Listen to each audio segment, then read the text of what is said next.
بستغرب كتير لما بلاقي ناس ممكن يقعدوا بالأيام والأسابيع، أحيانا بالسنين، متضايقين من بعض. ما بقاش فاهم كمان لو الناس دول كانوا صحاب قوي أو حتى أهل. ما تفهمش السبب ليه، يعني حتى لو فهمت سبب ورا المشكلة دي ممكن يكون سبب كبير، سبب تافه، الله أعلم. بس بيصعب عليا إن إحنا ما عندناش ثقافة الاعتذار الحقيقي، الاعتذار الصح اللي فعلا يرجع العلاقات والمودة ما بين الناس. طب احنا ليه بنعتذر؟ ليه بنعمل الكلام ده بسرعة وفي أقرب وقت، أو المفروض نعمل الكلام ده بسرعة وفي أقرب وقت؟ الإجابة غامقة شوية، بس للأسف واقعية جدا. واقعية لدرجة إن إحنا بنهرب منها ويمكن مش بنتخيلها أو مش عايزين نتخيلها. لأنه ببساطة إحنا مش ضامنين عمرنا ولا عمر اللي حوالينا اللي إحنا متخانقين معاهم. لأن ممكن الشخص تلاقيه عادي مات، ما شفناهوش تاني، يبقى راح وهو متضايق منك. وساعتها للأسف هتعيش حياة صعبة جدا وانت ضميرك بيأنبك. طب على ايه؟ اتعب شوية، افتكر انه يعني ما انت بتعمل بلاوي وربنا بيسامحك والدنيا بتمشي. فسامح الناس عشان ربنا يسامحك. طب هو ليه الاعتذار حاجة صعبة؟ لأنه ببساطة الاعتذار محتاج طاقة منك انك تيجي على نفسك وعلى كبريائك وتعترف انك غلطان. لازم تعتذر اللي غلطت في حقه. النقطة التانية انه للأسف ممكن ما يكونش تقبل الشخص اللي قدامك سهل أوي الاعتذار، بالذات لو كان الزعل جامد أو مطول. فتلاقيه مثلا ما قبلش الاعتذار من أول مرة، أو طلع كمية كلام صعب جدا عشان يحسسك ببشاعة الغلط اللي انت عملته. الحاجة التالتة انك ساعات بتحبط من نفسك. لو كل مرة كنت بتعمل نفس الغلط وبتعتذر عنه، هتبقى خايف في وقت الناس ما تقبلش تكرار غلطك ده. طب لو حاسس فعلا انك متضايق، ازاي تعتذر؟ عشان الاعتذار يبقى بجد ويفرق ويحل مشكلة، قبل أي حاجة خد وقتك إنك فكر فعلا في إن اللي قدامي ممكن يكون زعل ليه وإيه اللي ضايقه. حط نفسك مكانه، تخيل كل الطرق الغلط اللي ممكن يكون فهمك بيها. تاني حاجة، شجع نفسك لو سمحت إن الاعتذار ده هيرجع لك علاقتك بحد غالي عليك جدا، وهيخليك مبسوط، وهترجع السلام ما بينك وما بينه، وانت نفسك هترتاح.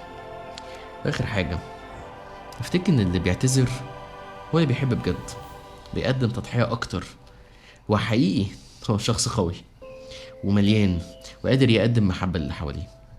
طب ايه الخطوات فعلا اللي اعملها علشان الاعتذار ده يبقى صح ويفرق؟ اول حاجة، لما تعتذر ما تقولش اسف وتمشي. قول اسف عشان عملت كذا وكذا وغلطت في حقك في كذا وكذا. قول للشخص اللي قدامك انك فاهم سبب مضايقته ومتفهم ليه ممكن يكون اللي انت عملته هو ضايقه فعلا. الحاجة التانية، ما تعتذرش وتقول أنا آسف بس أصلك، لا لا لا لا، وقف عند هنا. قول أنا آسف وخلاص، وما تقولش بس وعملت، لا، قول أنا آسف واسكت. الحاجة التالتة، لما تعتذر توقع هجوم من اللي قدامك، لأنه هيطلع فيك ويحسسك بتأنيب الضمير. معلش، ده من عشمه، استحمل شوية وهتلاقيه هدي، الدنيا خلصت. عشان كده قلنا خليك مستعد وهادي وعارف انت بتعمل كل ده ليه قبل ما تعتذر. حاجة كمان، حاول تفهم الشخص انك فهمت ايه اللي بيضايقه، وانك هتحاول تاخد بالك بعد كده. كل اللي فات ده الاعتذار المثالي، بس اي حاجة فيهم لو عملتها يبقى كويس جدا. اعمل على قدر طاقتك. خليني احكي لكم على حاجة.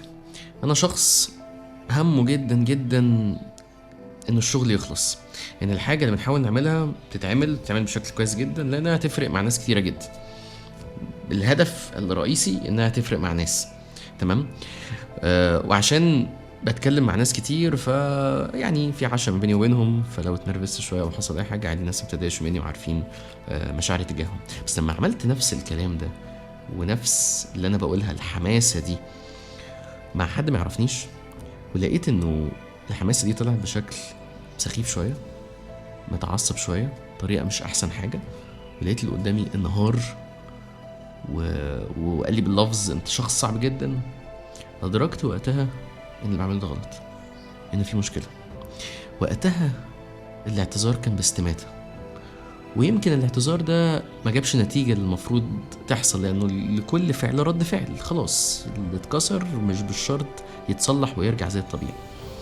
بس في الوقت ده أدركت إنه خد بالك، الاعتذار مش هيحل لك كل حاجة لو أنت شاطر في إنك تعتذر.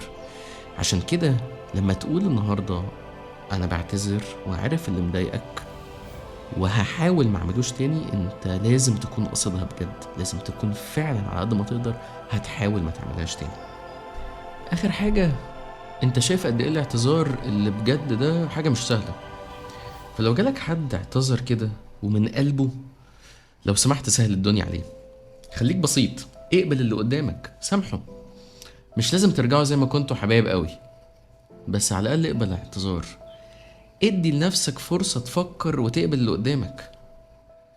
اخر حاجة، افتكر بس ان ربنا بيسامحك على بلاوي انت عملتها، وهيفضل يسامحك كل يوم لما ترجع له. عشان كده سامح الناس عشان ربنا يسامحك.